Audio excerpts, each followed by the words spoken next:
Assalamualaikum warahmatullahi wabarakatuh. Di sini saya akan mempresentasikan mengenai ekonomi mikro dengan dosen Bapak Supri SE untuk memenuhi tugas ujian akhir semester.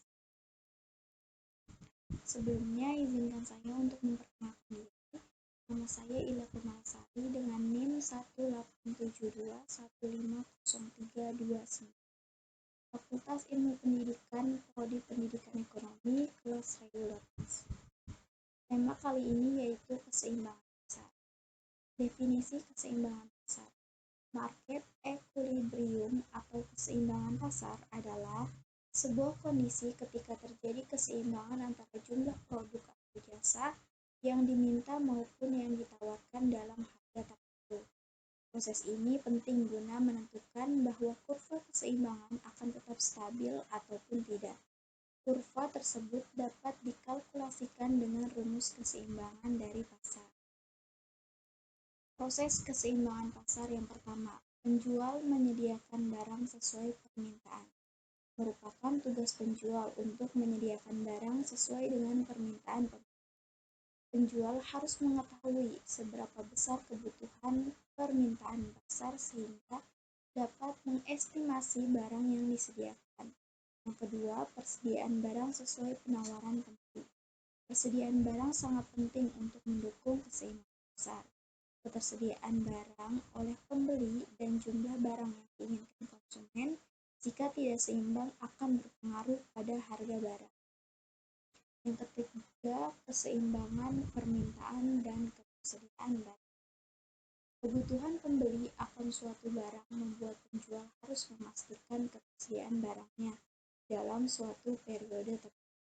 Penjual yang paham pasar akan melihat kebutuhan pembeli sehingga tidak terjadi penumpukan barang atau kelangkaan barang. Maka saat ketersediaan dan permintaan sesuai, terjadilah keseimbangan. Yang keempat, penentuan harga. Keseimbangan permintaan dan ketersediaan barang juga berpengaruh pada harga barang. Harga barang akan disesuaikan dengan kondisi pasar. Jika penjual menawarkan harga dari barangnya dan pembeli melakukan penawaran hingga tercapai kesepakatan harga, maka terjadilah harga keseimbangan. Selanjutnya, fungsi keseimbangan pasar. Yang pertama, sebagai fungsi permintaan, dan yang kedua sebagai fungsi penawaran. Di sini cara menghitung keseimbangan pasar. Yang pertama, menggunakan tabel. Untuk mencari keseimbangan harga dan jumlah, diperlukan tabel yang berisi P sama dengan harga, ID sama dengan jumlah yang diminta, dan QS sama dengan jumlah yang ditawarkan. Dan yang kedua, menggunakan rumus. Rumus keseimbangan pasar permintaan atau demand sama dengan penawaran atau supply. ID sama dengan PS sama dengan QE. PD sama dengan PS sama dengan PE. Di mana ID yaitu jumlah yang diminta, PS jumlah yang ditawarkan, PD harga yang diminta, PS harga yang ditawarkan, dan E titik keseimbangan. Pengendalian harga dalam keseimbangan pasar. Yang pertama, pengendalian harga dasar atau terendah atau pre-floor.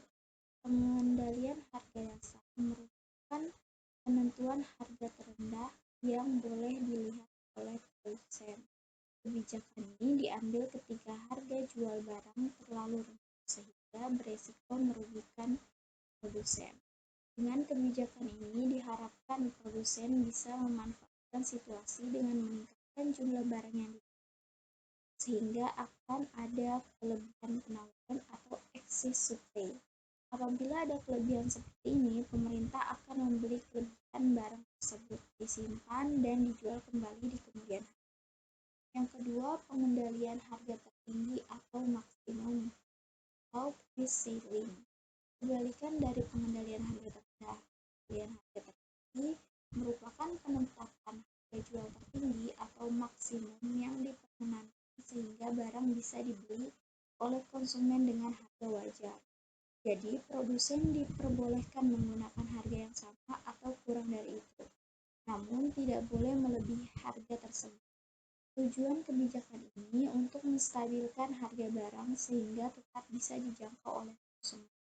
Penentuan harga tertinggi dapat membuat kelebihan permintaan dari konsumen turun, sehingga nantinya akan ada kelangkaan barang atau kekurangan pasokan barang atau shortage. Untuk menangani hal ini, maka produsen harus mampu menjaga ketersediaan barang atau mengimpor barang dan mendorong kegiatan produksi. Langkah ini diambil untuk menjaga ketersediaan barang sehingga keseimbangan barang tetap terjadi. Kesimpulan dari tadi yaitu dalam menjalankan suatu usaha, kita memang perlu mengetahui adanya tingkat penawaran serta permintaan yang tepat demi mewujudkan keseimbangan pasar. Proses tawar-menawar di dunia ekonomi dan bisnis yang bertujuan untuk mencapai kesepakatan harga juga akan menghadirkan keseimbangan harga. Pastikan kita mencatat setiap transaksi yang terjadi dalam bisnis yang dijalankan agar tidak ada ketimpangan antara permintaan konsumen dan penawaran produsen. Sekian pemaparan dari saya, kurang lebihnya mohon maaf. Wabillahi taufiq wal hidayah. Wassalamualaikum warahmatullahi wabarakatuh.